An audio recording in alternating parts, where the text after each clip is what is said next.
Stanley started up the hill.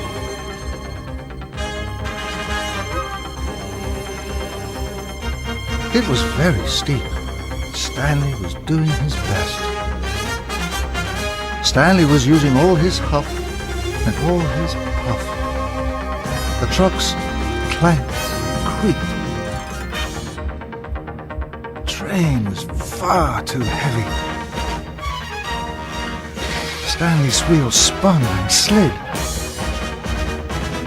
Suddenly, the coupling snapped, and Stanley's trucks rolled away, faster and faster. The engines gasped as Stanley's train came racing down the hill.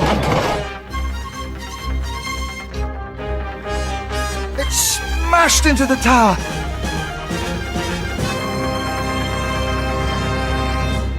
As the tower crashed to the ground, bricks and dust exploded everywhere.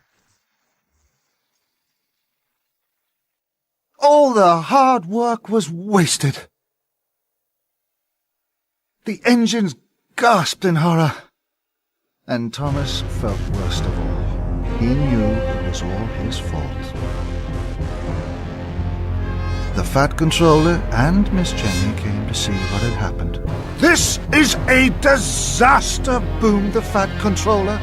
"Thomas," he asked, "why did you shunt so many trucks for Stanley?" Thomas felt terrible. He knew why he'd done it, but he couldn't tell the Fat Controller and the other engines. He felt too ashamed, so he said nothing. The Fat Controller was very cross. The other engines started to whisper. "Thomas doesn't like Stanley," snorted James. "That's why he shunted too many trucks for him." "Why would Thomas do such a thing?" asked Toby. "Thomas would never do that," peeped Percy, but he was worried. Thomas felt very bad. He puffed slowly away.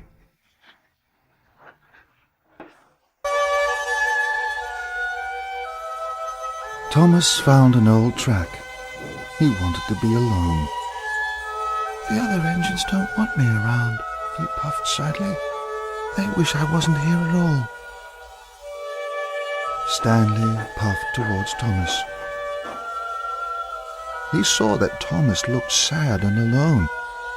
"Thomas feels bad," he chuffed to himself. He felt very sorry for him. Later, the Fat Controller called the engines together. "Now, Great Waterton may not be ready for Sodor Day," he announced sternly.